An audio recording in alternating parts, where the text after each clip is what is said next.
দাঁড়া না টোটোর জন্য একটু বলি ওই কখন থেকে বলছি দাঁড়া একটু, টোটো চলে আসবে না, সে হাঁটি হাঁটি সেখান থেকে আনছে। তো আগের দিন তো তুতুনের বার্থডে ছিল, যেটা তোমাদের আগের ব্লগে বলেছিলাম। তো কালকে তো আমার কাছে কিছু তেমন ছিল না বলে ওকে শুধু হাই, আমি পূজা, আবারও একটা সুন্দরতম সকালে তোমাদের স্বাগত। তো আজকে সকাল সকাল বেরিয়ে পড়েছি, হ্যাঁ সকাল সকাল বললেই চলে, তখন বাজে ওই 7টা মতো বেরিয়ে পড়েছি আর যাচ্ছিলাম একটা কাজের উদ্দেশ্যে। আর এইদিকে দেখো পুরো জলাতে জল জমে কত শালুক ফুল ফুটেছে। জানো আমাদের যেখানে বাড়ি আছে না, ওইখানে আমাদের বাড়ির পাশেও এই শালুক ফুল কত হতো আগে, এখন অবশ্য আর হয় না। দাঁড়া না টোটোর জন্য একটু বলি ওই কখন থেকে বলছি দাঁড়া একটু, টোটো চলে আসবে না, সে হাঁটি হাঁটি সেখান থেকে আনছে। কি রোদ, এই রোদে হাঁটতে ভাল লাগে? তো আমার তো একদমই হাঁটতে ভাল লাগে, এই জন্য আমি আসিনি, শুধু বাবার ঝাড়ে মার ঝাড়ে চলে আসছি।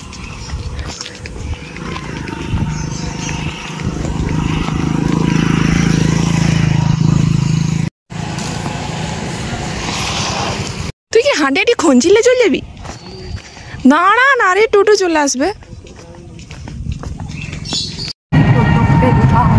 রাস্তা হাঁটার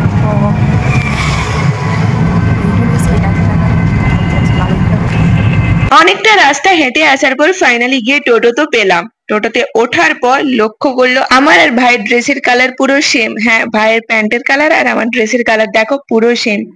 মা এই কারণেই আমাকে বকছিল, কারণ এই কালার আমার প্রচুর জামা আছে, গেঞ্জি আছে, শাড়ি আছে। তো যাই হোক, বাড়ি ফেরার সময় এখানে নিয়ে নিয়েছিলাম সিঙ্গাড়া।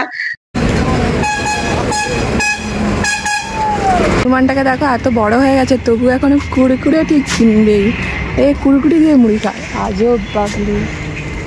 দিন পর আজকে করব ইপ্পি, এতগুলো না, 2টো প্যাকেট করব ইপ্পি, আন্ডে দিয়ে করব, আন্ডে। ম্যাগিটা খেয়েই একটু পরে আবার দোকান বেরোবো, কারণ তুতুনের জন্য বার্থডে গিফট কিনতে, দেখি টেডি বা কিছু দেখা যাক।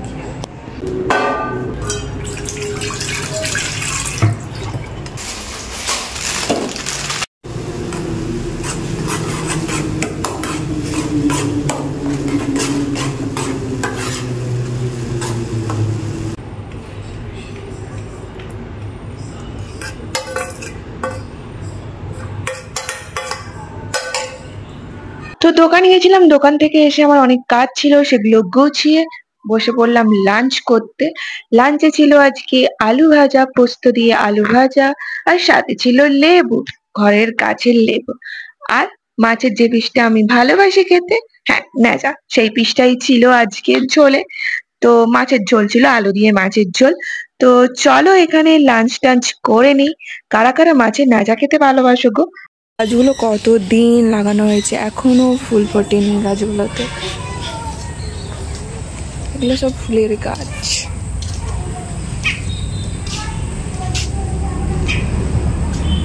কবে যে ফুল ফুটবে, ফুল ফুটলে কি সুন্দর লাগবে জায়গাটা। এদিকেও লাগানো হয়েছে।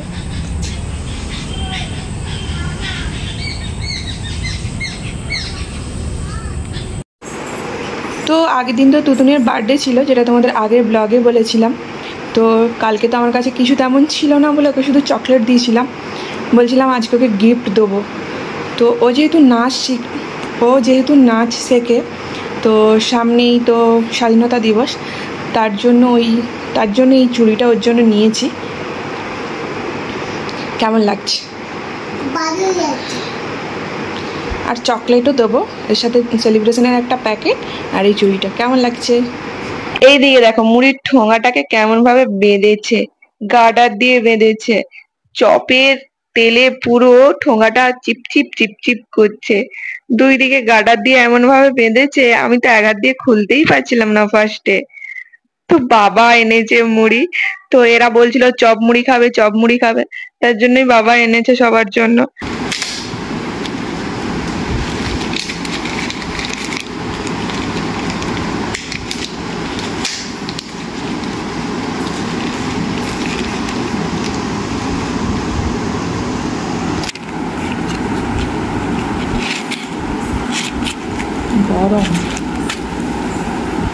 আর এইদিকে দেখো বেলুন ফোলাতে গিয়ে কারেন্টই চলে গেল। আসলে কি হয়েছে, বাচ্চাগুলো বেলুন এনেছে, আমাকে বলছে বেলুনটা ফুলিয়ে দাও না, তো বেলুনটা ফুলিয়ে দিতে গেলাম আর ওইদিকে কারেন্টও চলে গেল। আর এই যে গেল, কখন যে আসবে তার নেই কোনো ঠিক।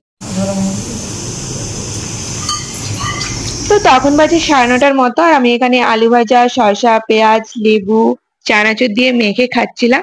আর এটা হচ্ছে ঝাল নিয়ে ঘুগনি, আর এটা হচ্ছে ঝাল দিয়ে ঘুগনি। তো আমাদের বাড়িতে রান্না সবসময় এরকমই হয়, মাংস হলে সেদ্ধ, আর কিছু ঝাল জিনিস হলে একটাতে ঝাল ছাড়া আর একটাতে ঝাল দিয়ে। আর আমাদের বাড়িতে ওই ছোটটা আছে, ঝাল এখনো পুরো খেতে পারে না। তবে হ্যাঁ, ফুচকা আর চপের বেলা কিন্তু ঝাল খেয়ে নেয়, তখন ঝাল লাগে না। আর আজকে রাতের ডিনারে ছিল ঘুগনি, রুটি আর ডিম ভাজা। মায়েরা অবশ্য ভাত খাচ্ছিল, আমার ভাত খেতে ভালো লাগছিল না। তবে হ্যাঁ, আমি রুটি পছন্দ করি না, বাট ওই যে ভাত খেতে এখন আর ভালো লাগে না, কারণ ওই যে মায়ের কথা অনুযায়ী ডায়েট করছি যে। তো যাই হোক, এখানে আমরা খেতে বসছিলাম, প্রায় তখন 12টার মতো বাজে, রাতের ডিনার করতে বসছিলাম। আর এইদিকে একটা কাণ্ড হয়ে গেছে। তো আমরা তো ওখানে রুটি খাচ্ছিলাম, আর রান্নাঘরে যে রুটি ছিল সেই রুটিগুলো দেখো ছুঁচো টেনে নিয়ে যাচ্ছিল, পুরোটা নিয়ে যেতে পারিনি। 3টে রুটি দেখলাম এরকম পর পর ফেলানো আছে, আর কটা রুটি যে নিয়ে গেছে তা জানি না। মোটামুটি 3টে রুটি এরকম পর পর ফেলানো আছে সব রান্নাঘরে।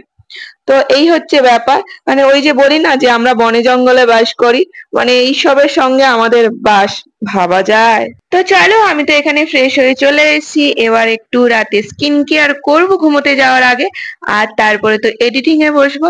আপাতত তোমাদের সঙ্গে এখন বাই।